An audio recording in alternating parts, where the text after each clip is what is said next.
Oi, oi, oi. Olha que sistema precário que eu estou vivendo. Falo aqui deste microfone achado no lixo. Brincadeira, não foi achado no lixo, não. Mas assim, por que eu tô fazendo esse vídeo? Eu quero começar a gravar uns vídeos e tacar. Eu tô explicando essa porra pra mim mesmo, mano. É que assim, ó, eu deletei meu Instagram porque eu tô com uma. Não sei, tô com um ódio do Instagram mortal. Pra mim, me mata aquilo lá e eu tô com mais vontade de ler as coisas na minha vida. E aí eu tô gravando só pra mim ter aquela disciplina de gravar, de explicar e jogar para as coisas, e jogar pro mundo, assim, entendeu? Então é basicamente isso aí só. E aí, ontem eu tava lá na casa da minha cunhada, da minha sogra, e aí eu descobri. Tava lendo um Zap Zap lá e descobri um cara chamado Boris Groys. E achei muito interessante as ideias dele.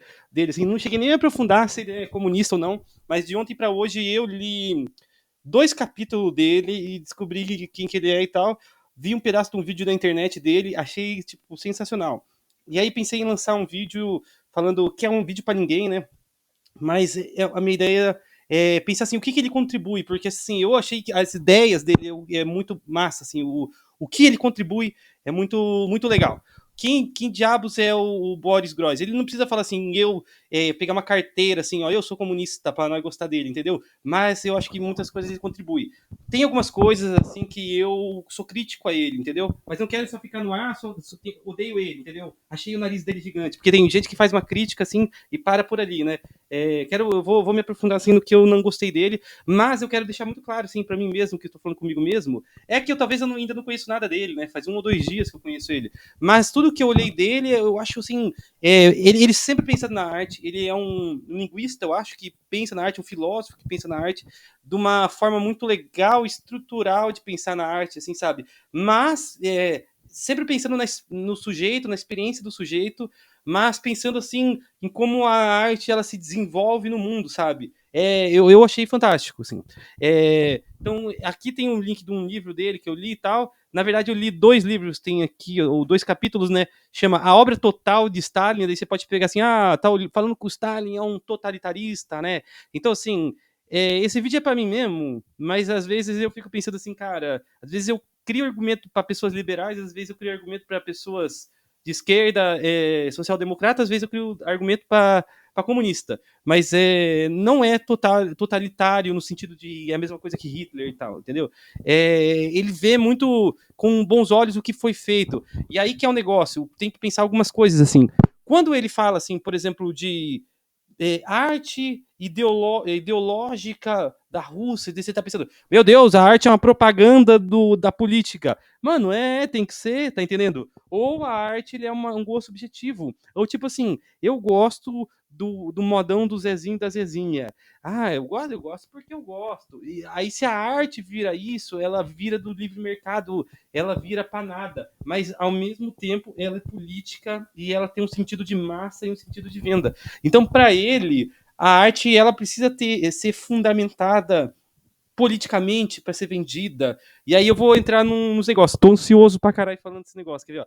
Esse é a figura, esse cara aqui, ó. Parece. Tem um óculos meio do meu pai, mas vai meio meu pai. Meu pai usava esse negócio aqui, só que meu pai tinha uma habilidade maior que meu pai deixava. Eu achava sensacional que tem que falar isso aqui. Ele abria esse botão aqui e botava os pelos pra fora. Então, coisa do meu pai, né? Coisa de tiozão dos 90, assim. Mas é que meu pai nunca viu meus nunca vi nada que eu faço, então não posso falar mal dele aqui no vídeo. Daí o negócio é assim, ó. Aí eu separei, fiz um quadro aqui para mostrar para mim mesmo que é qual que é o que ele pensa assim sobre as duas coisas. Por quê? Porque eu gosto de criar mapas mentais assim para entender as coisas, né? Então ele é um pensador, ele nasceu na Rússia, mas eu acho que ele foi para a Alemanha e tal. E aí ele vai pensar pós ali a Segunda Guerra Mundial e tal. Ele vai viver pós a Segunda Guerra Mundial, mas ele estuda o movimento da Rússia inteira, não da Rússia inteira lá do século XIX, né, mas da Rússia comunista e tal, da arte comunista, contrapondo a arte capitalista, do livre mercado e tal. Então, assim, o contexto dele que ele vai pensar mais, se aprofundar, é o século XX em si, né? Pensando em 2 formas de arte. Ele não vai falar assim, basicamente, há 2 formas de arte, assim, né? Porque ele não é tão tão redundante e pequeno, assim, né? Mas, de modo geral, a gente pode pensar, quando a gente bipolariza o mundo, que o mundo, ele em grande escala, ele é bipolarizado mesmo, assim, né? A gente tem o livre mercado e a gente vai ter um mercado planificado do comunismo, né? E aí vai a arte, como a arte vai se comportar dentro daquela forma, vai ser cada uma vai ter uma função diferente.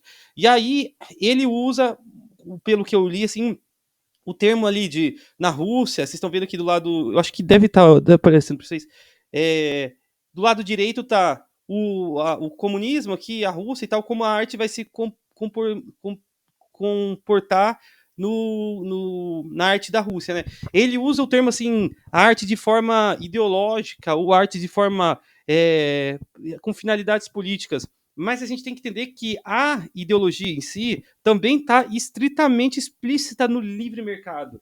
Então a gente usar ideologia como uma palavra pejorativa, por exemplo, eles estão querendo manipular os trabalhadores a ser fiéis ao comunismo, blá, blá. Isso é ideologia, sabe? A ideologia no sentido do demônio não é explícita, mas a arte como uma forma de uma afinidade de representar um mundo de transformação, de revolução, de construção do novo homem. Então, a arte no comunismo, ela tem essa finalidade. Lógico que você vai procurar lá dentro, você deve ter artistas que criavam arte contra aquilo, você vai ter outras formas de arte. E isso é muito interessante. E aí, a forma que eu li ele, até o tanto que eu li ele, é uma crítica, é um ponto. Ele dá uma redundância, assim, né? Eu acabei de falar que ele não fazia isso, mas ele faz isso, assim, um pouco assim, de tipo, lá no comunismo a arte era assim. Mas eu não sei, eu nunca cheguei a todas as obras de arte do comunismo. Eu devem ter outras formas, porque o ser humano se expressa. O ser humano, depois da Revolução Russa, a gente teve uma guerra civil, porque a gente teve pessoas que não eram a favor do comunismo. Então, podiam ter artistas, podiam não, cara, tinha artistas, tinha músico, devia ter banda lá contra o comunismo. É a mesma coisa em Cuba, né, cara? Em Cuba, uma vez eu estudei, tem um monte de banda anarquista contra o sistema comunista de Cuba, entendeu? Então tem banda lá que defende o livre mercado em Cuba. As pessoas, elas são isso, elas têm esse dom, assim, de expressar tudo em todos os lugares ao mesmo tempo, né? Mas a arte, de modo geral, assim, lá, que foi fomentada pelo Estado, é a arte ideológica, a arte socialista. Ele é negativo? Não. Parece, em certos momentos, assim, como eu estava querendo falar, que ele pode ter feito isso, mas ele é extremamente a favor disso. E no argumento dele, que pelo que eu li, assim, parecia explícito que ele era a favor de uma arte política, uma arte. Uma arte política mesmo. E ajudando. Eu tô até dando uma pensada porque parece que ele tá ajudando as pessoas, os artistas. Ele tá falando, cara, pra você criar uma arte política, tu tem que cativar o público também, entende? Tu não tem que só ir lá falar de política, tu tem que entender que quem mais importa aqui é quem tá sendo. É o espectador. Então, não é só falar de política, é saber falar de política, entendeu? É tipo criar um mercado de massas, que seria o que o capital faz, mas na condição de transformação política, né? Então daí ele vai explicitar outra forma que daí ela é bem diagnosticada pelo Adorno, né? A arte no livre mercado, né? Que é a arte de massa, né? Aqui tem uma ironia que eu ontem eu percebi isso e eu achei muito engraçado, assim. Eu sempre erro nas coisas que eu falo. Eu sou exatamente o economicista brasileiro. 95% das coisas que eu falo tá estritamente errada.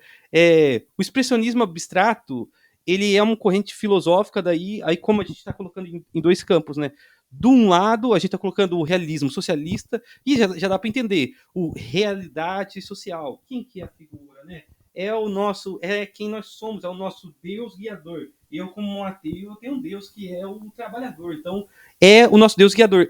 Quem aparece no realismo socialista é o trabalhador. Do outro lado, por isso que eu acho essa ironia muito assim, ó, de navalha de agulha, assim, porque ou eu tô muito errado ou eu tô vendo as coisas. E eu achei engraçado. E foi uma coisa que me motivou muito a ver esse vídeo. Porque no século XX, assim, o que eu mais estudei, o que mais aparece é o expressionismo abstrato, mano. E o expressionismo abstrato é muito engraçado porque ele é aquele. Sabe quando criança, você vai na escola e a criança fala.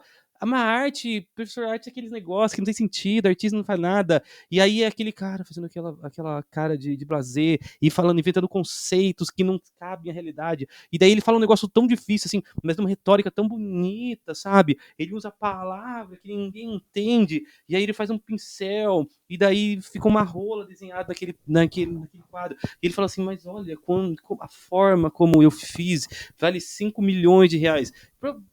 Que vale dinheiro, entendeu? Então, o livre mercado cria uma forma de arte e essa arte vou contextualizar o negócio.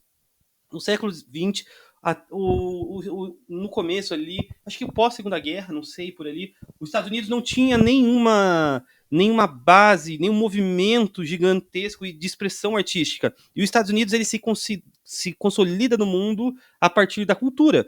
Por exemplo, assim, o que a gente mais faz quando fica em casa é ver TV, ver filme hollywoodiano. Então a gente entende a cultura deles, por isso que eles estão muito em nós também, entende? E aí os Estados Unidos queria fazer isso dentro da coisa. Mas aquela futilidade da cultura deles e a cultura que eles vão exportar para o mundo é o expressionismo abstrato. Então, eu não sei, porque eu tenho o comunismo muito dentro de mim. Na Rússia, eles estavam criando uma arte para enaltecer o trabalhador. Do outro lado, eles jogavam tinta na parede e falavam que arte era isso. Isso, para mim, é uma ironia. E isso é aí, ó. É na arte ali que você vê o que cada um quer mostrar. E eu citei uns exemplos. Esse é o Pollock. Pollock é o famoso, mas acho que. Não sei se é famoso para todo mundo hoje em dia, mas ele foi o cara que tentaram fazer. Cara de artista, cigarrinho na boca, jaquetão, pega essas tinta branca aqui, não é à toa, pesado. Isso aqui é tipo assim, ele deu a vida dele. Para jogar essa forma de tinta na parede e falar que significa alguma coisa. Eles têm, por exemplo, é, os movimentos artísticos, eles sempre eles criticam o movimento anterior, criticam geralmente a vanguarda. Vanguarda é a ideia que de alguém, tipo um movimento que está por cima em tal período. E aí eu acho que eles queriam mesmo criticar o realismo em si, sabe? Aí expressões subjetivas, porque no livre mercado você pode ser quem você é. Então você pode ir lá e tacar tinta na parede e porque você pode, cara, você não é um comunista que tem que ter o mesmo tênis que todo mundo, todo mundo tem que jantar no pão. No livre mercado você pode ser rico vendendo sua arte. Você tem sua individualidade explorada. É a leitura que eu faço, tá entendendo? Não acho que é muito errado. Agora vamos ver o outro lado. E aqui a gente tem uma expressão do que é o realismo socialista do Boris Kustodiev, né? E aí, o nome do cara, Bolchevique, né, cara? Bolchevique, de 1920. E aí você tem um trabalhador russo com a bandeira, segurando a bandeira vermelha, que ela cobre toda a Rússia, os outros trabalhadores. Então, assim, ó, como uma figura central no meio da tela, numa tintura a óleo ali. E aí você tem essas representações. Essa aqui, o bolchevique, ela é muito importante. Se não me engano, menchevique é minoria e bolchevique é maioria em russo, significa alguma coisa assim, né? E aí ele dá esse nome para falar que é o povo russo, né? Aqui eu gosto muito, assim, porque tudo que eu estudo sobre a Rússia é que a figura na cultura russa da mulher ela é drasticamente modificada. E eu não quero ser esquerdomacho, nada, mas é importante entender o papel da mulher na história. Não quero ficar assim, tipo, gente, as mulheres são importantes, mulheres me abracem, eu sou do time de vocês, sabe? Eu entendo que as culturas que transformam a mulher são extremamente necessárias. As culturas que pegam os povos que politicamente foram minoria e colocaram eles são extremamente necessários. E aí, aqui é eu não sei se ela é um homem ou uma mulher, porque é Kuzma Petrov Vodkin, de 1918 em Petrogrado, a Madonna de Petrogrado, 1920, ó, o quadro de 1920. Eu não sei o ano certo, ó, 1918, mas ele é por ali. Isso também não importa, né? Mas daí enaltece, tem muitas muitas questões de se olhar a mulher, principalmente a mulher como mãe. E aí a mulher como mãe, é muito aquele livro do Gore, que a mãe, quando ele olha a figura da mãe, da mulher sendo mãe e lutando pelos trabalhadores lá, porque a figura da mulher, a importância da mulher histórica mesmo, de ação dentro da Rússia, dentro da instauração do comunismo na Rússia, é extremamente importante. Então, eles, na arte, não se pode deixar apagar que elas foram para a rua, que elas criaram movimentos de mulheres, de milhões de mulheres lutando pela luta do trabalhador, lutando pela inserção delas no mundo, lutando pelo direito delas no mundo, né? Então veja, eu não sei, eu posso estar assim, pegando duas coisas, assim, sabe? Pegando, tipo, o pior do um e o melhor do outro, mas eu enxergo um pouco as culturas dessa forma. Estou até tendo questões sobre a minha própria fala, né? E aí, sei lá, eu acho que tá ficando um pouco cansado isso, mas vou até o que eu descobri aqui sobre quem que é o Boris Gross e o que ele pode nos ajudar sobre entender a arte, né? Então temos esses dois livros. Cara, vou um pouco mais devagar agora, que essa porra aí virou uma aula, né, cara?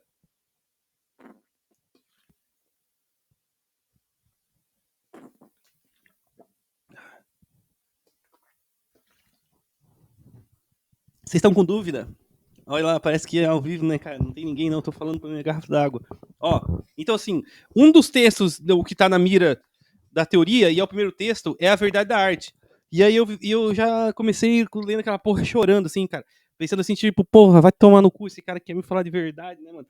Mas a forma como ele chegou na verdade, nossa, e ele foi além. E aí eu quero chegar nesse além com vocês. Vamos parar de elogiar, vamos pro que interessa.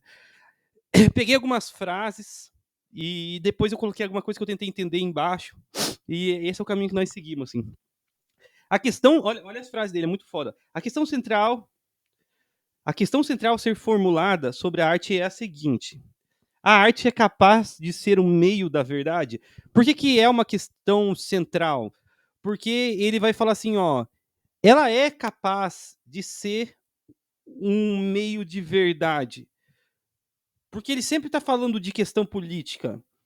E a verdade que você tem que transformar, que você tem que pensar, é a verdade da nossa revolução social enquanto sujeito. Porque se a arte não é verdade, mano, a arte ela é totalmente subjetiva e inútil. Então, a arte ela é consumida exatamente como é consumida hoje no nosso país.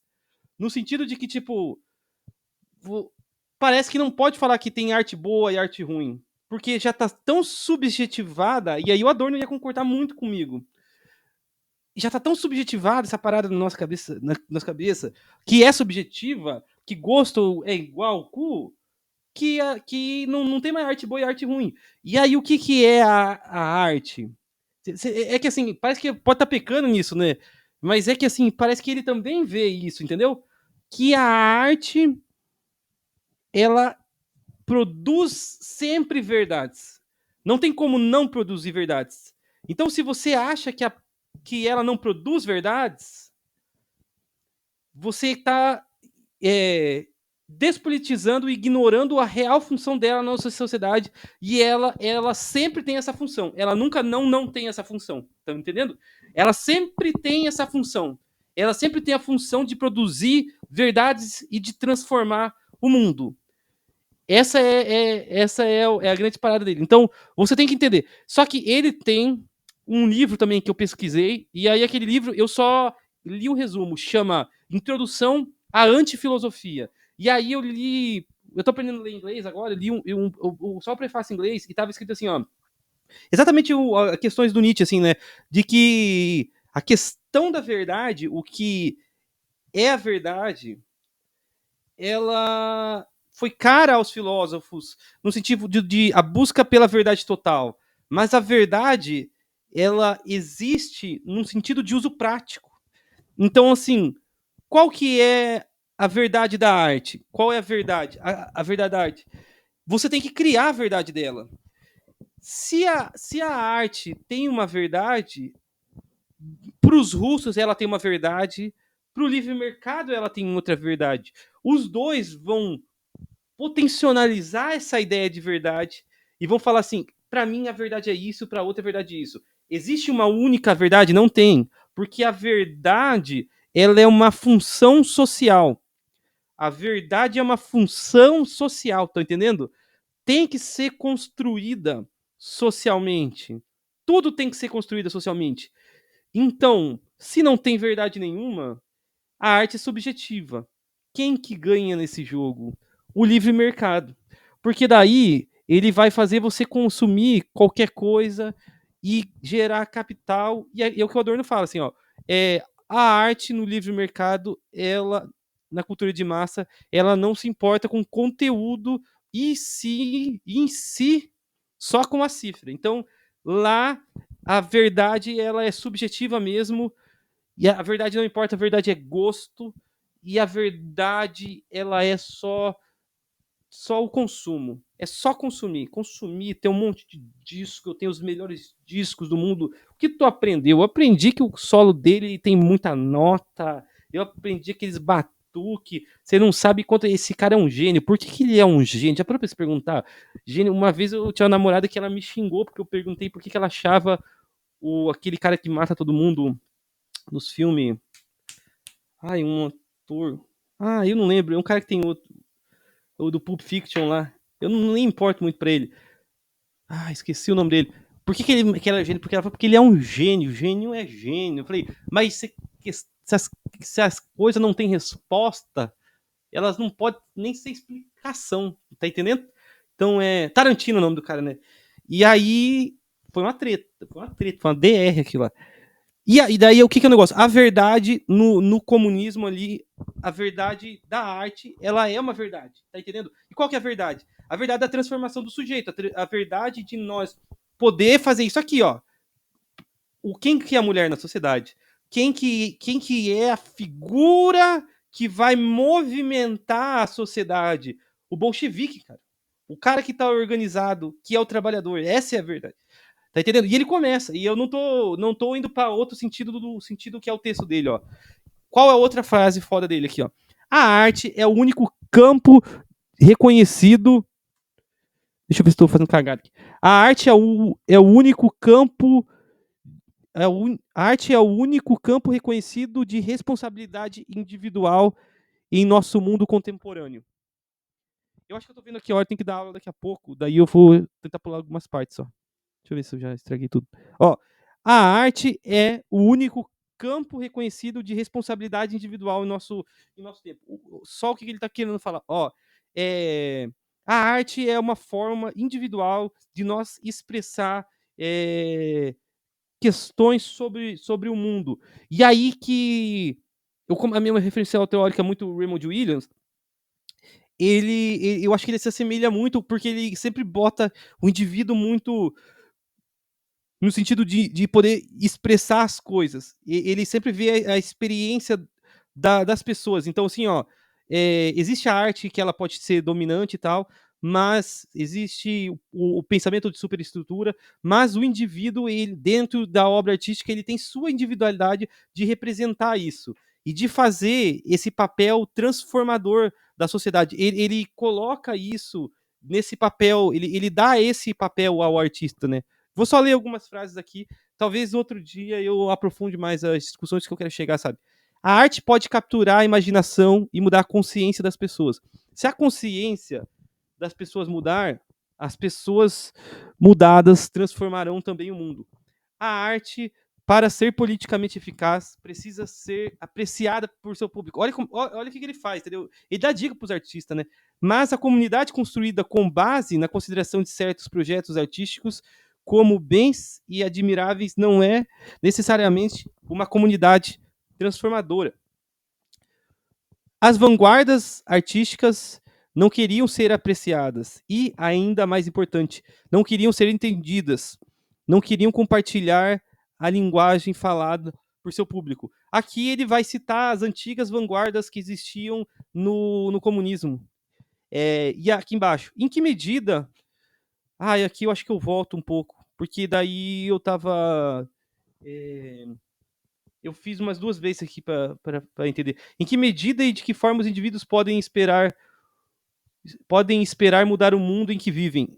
Examinemos a arte como um campo na qual tentativas de mudar o mundo são regularmente empreendidas por artistas. Outra frase. De que forma a arte é capaz de influenciar o mundo em que vivemos? Aqui daí ele entra, mano, porque lascou, eu tenho que correr lá da aula, mas assim, ó, vamos entrar, como ele vai muito além. Ele sempre pensa em como a arte está caminhando no mundo. Aí ele entra agora. O espectador na internet é o algoritmo. Eu vou só jogar essas frases só de pensamento. Outro dia eu faço um vídeo sobre isso. A internet não dá mais oportunidades de seguir e compreender as estratégias artísticas. Ó, a internet nos dá mais oportunidades de seguir e compreender as estratégias artísticas de não identidade do que os arquivos e as instituições tradicionais. É isso aí, cara. Ó, tinha mais coisa que eu tinha notado. Deixa eu ver, porém a arte. Aqui é um pedaço da palestra dele. Cara, daí ele vai falar como a arte caminha, ele tem uns negócios engraçados, ele fala uns negócios engraçados, ele cita o Hegel. Essa parte do Hegel é legal também, ó. No início do século XIX, o Hegel diagnosticou essa perda de fé comum em divindades visíveis, encarnadas como a razão pela qual perderam sua verdade. É porque antes ele vai falar que o Hegel vai falar assim que a arte ela tinha uma questão de fé assim, ó, ele coloca um negócio assim que é engraçado, por exemplo, que aí eu tô refletindo ainda se eu concordo ou não concordo, mas por exemplo assim, para ele o artista não produz conteúdo, não, e aí na internet ele produz conteúdo, talvez assim, mas por exemplo assim, não, olha como é louco, o cara não produz conteúdo, o cara produz forma. E o que é isso? Quando os artistas na Idade Média e tal reproduziram o Michelangelo, reproduziu Pietà, ele reproduziu conteúdo. Que conteúdo? O conteúdo já existia. O conteúdo é adoração por Deus. Ele produziu, olha o argumento dele, uma forma de mostrar um conteúdo. E tu me argumenta agora que ele tá errado. Sabe aquele cara que tá sentado na banquinha assim, me argumenta tá errado. Eu tenho algumas questões, assim, pra levantar, assim, sabe? Mas eu acho um ponto bom, assim. E aí ele vai falar, quando um artista, ele cita, tipo, Electra, é uma deusa grega. Quando ele faz Electra lá, quando ele cria uma estátua dela, tá todo mundo de joelho admirando a deusa Electra, porque acreditava que ela era, que aquela estátua era uma reencarnação ali, era uma representação, uma reencarnação da deusa ali. O artista era esquecido, né, velho? Ele tá criando conteúdo, ele tá criando forma de representar o conteúdo, né? Ou a gente tá usando a palavra conteúdo e forma de um outro significado que essas palavras tinham e tá ressignificando o significado dessas próprias palavras, né? Tem que. Eu só queria. Vou postar esse vídeo, achei legal. Valeu aí, é nóis. Tchau.